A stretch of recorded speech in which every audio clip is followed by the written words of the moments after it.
কাল পহেলা বৈশাখ ১৪৩৩ বঙ্গাব্দের প্রথম দিন। নতুন বছরকে স্বাগত জানাতে দেশের সর্বত্র চলছে প্রস্তুতি। দিনটিকে রঙিন করে তুলতে বিশ্ববিদ্যালয়গুলোতে চারুকলার শিক্ষার্থীরা রং আর তুলি নিয়ে ব্যস্ত সময় পার করছেন, তৈরি করছেন নানা মোটিভ। বাংলা নববর্ষ উপলক্ষে নিরাপত্তা জোরদার করেছে আইনশৃঙ্খলা রক্ষাকারী বাহিনীর সদস্যরা। রাজধানীর রমনার বটমূর সহ গুরুত্বপূর্ণ জায়গায় নজরদারি করছেন তারা।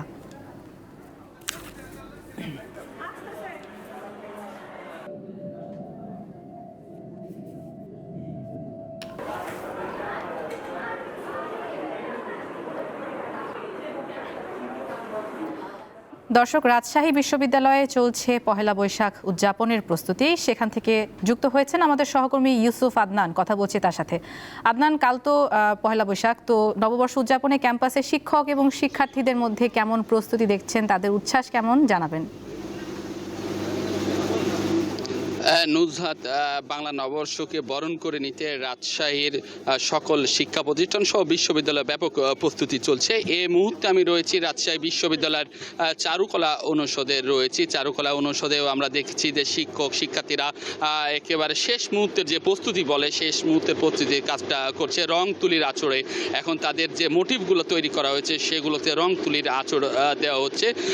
মূলত নববর্ষকে আমরা পুরাতন বছরকে বিদায় জানিয়ে নতুন বছরকে স্বাগত জানানোর জন্যই আসলে প্রতি বছর আমরা দেখেছি রাজশাহী বিশ্ববিদ্যালয়ের মঙ্গল শোভাযাত্রা তৈরি করে এবং বের হয়ে থাকে। এবারও তাই দেখেছি বিশ্ববিদ্যালয়ের বিভিন্ন কৃষ্টি কালচার এবং ঐতিহ্যবাহী যে রয়েছে সেগুলো আসলে করে থাকে। এবং আমরা দেখেছি যে এবার রাজশাহীতে বিভিন্ন আয়োজন করা হয়েছে। এ বিষয়ে আমরা জানবো রাজশাহী বিশ্ববিদ্যালয়ের প্রফেসর ডক্টর হুমায়ুন কবির স্যারের সাথে। স্যার, এবার রাজশাহীতে আসলে বর্ষবরণকে কেন্দ্র করে কি কি উদ্যোগ নেওয়া হয়েছে? ধন্যবাদ আপনাকে। পয়লা বৈশাখ সকলের উৎসব, আমাদের প্রাণের উৎসব, ধর্ম বর্ণ নির্বিশেষে সার্বজনীন উৎসব হিসেবে আজ স্বীকৃত। প্রতি বছরের নয়, এবারও আমরা পয়লা বৈশাখ উদযাপন করতে যাচ্ছি। সকলকে পয়লা বৈশাখের শুভেচ্ছা। আমাদের পয়লা বৈশাখে মোটিভ হিসেবে থাকবে ঘোড়া এবং ঘোড়ার গাড়ি। বর্তমান বৈশ্বিক পরিস্থিতিতে যানবাহনের সংকট, আমাদের পূর্বপুরুষদের দেখিয়ে দেওয়া যে পথ, সেখানে আমরা দেখছি যে ঘোড়া এবং ঘোড়ার গাড়ি খুবই গুরুত্বপূর্ণ যাতায়াতের বাহন হিসেবে ব্যবহৃত। তার প্রতীক হিসেবে আমরা ঘোড়ার গাড়ি এবং ঘোড়াসহ ঘোড়ার গাড়ি উপস্থাপন করছি।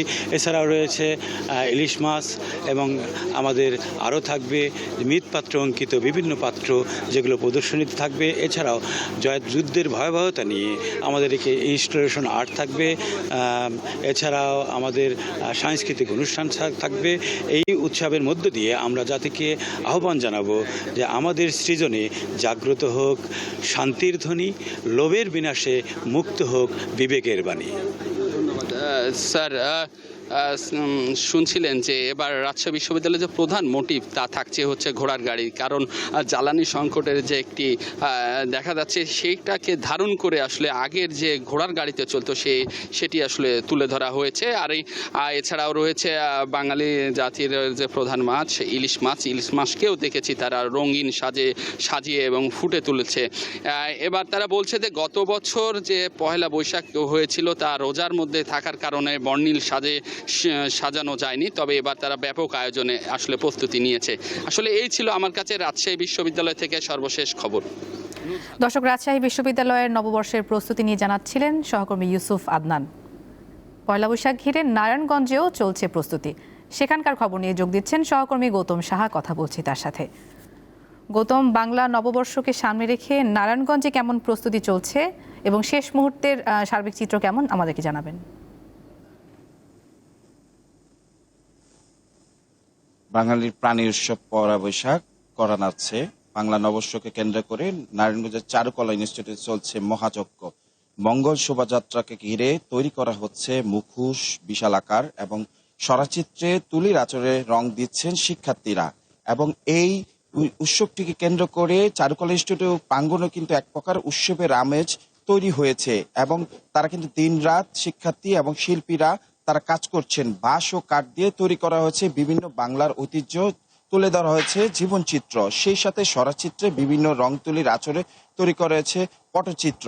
আমরা একটু দেখাতে চাচ্ছি, পেছনটিতে কিন্তু বিশাল আকারের পালকি যেটি রয়েছে সেটি কিন্তু তৈরি করা হয়েছে, সেই সাথে যে হাতি রয়েছে সেটিও কিন্তু তৈরি করা হয়েছে। রং তুলির নিপুণ আঁচড়ে ধীরে ধীরে প্রাণ পাচ্ছে নানা মুখোশ, দৃষ্টিনন্দন শিল্পকর্ম। শিক্ষার্থী ও শিল্পীদের ব্যস্ত পদচারণায় মুখর পুরো প্রাঙ্গণ। বাঁশ ও কাঠ দিয়ে তৈরি যত্ন সহকারে তৈরি করা হয়েছে শোভাযাত্রার আকর্ষণীয় মোটিভগুলো, যেখানে ফুটে উঠেছে বাংলার ঐতিহ্য, সংস্কৃতি ও জীবনচিত্র। এবারের শোভাযাত্রায় মোটিভ হিসেবে থাকছে পাখি, ঘোড়া, পুতুল, পালকি, শান্তির প্রতীক পায়রা। শোভাযাত্রার জন্য তৈরি প্রতিটি মোটিভে রয়েছে বিশেষ তাৎপর্য ও নান্দনিকতা, যা বাঙালির প্রাণ উৎসবকে আর বর্ণিল করে তুলবে। চারুকলা ইনস্টিটিউটের শিক্ষার্থীদের সাথে কথা বলে তারা যে বিষয়টি জানিয়েছেন, প্রতি বছরের মতো এবারও পয়লা বৈশাখে নারায়ণগঞ্জ চারুকলা ইনস্টিটিউট নানা রকমের মুখোশ তৈরি ছবি আঁকা হয়েছে, যার মাধ্যমে বাংলা সংস্কৃতির নানা চিত্র তারা তুলে ধরছেন এবং সেই সাথে তারা ফুটিয়ে তুলছেন। তারা যে তাদের সাথে কথা বলে এবং তারা যে এবার যে দেশের যে চিত্রটি রয়েছে সে সংকট মোকাবেলা এড়িয়ে রং তুলির মতো সবার জীবন রাঙিয়ে উঠুক, সেই কামনা কিন্তু তারা করছেন এবং সর্বপ্রকার প্রস্তুতি পয়লা বৈশাখকে বরণ করার জন্য তারা গ্রহণ করেছেন। এই ছিল আসলে আমার কাছে বর্ষবরণের প্রস্তুতির সর্বশেষ। দর্শক, শুনছিলাম গৌতম সাহা যুক্ত ছিলেন নারায়ণগঞ্জ থেকে।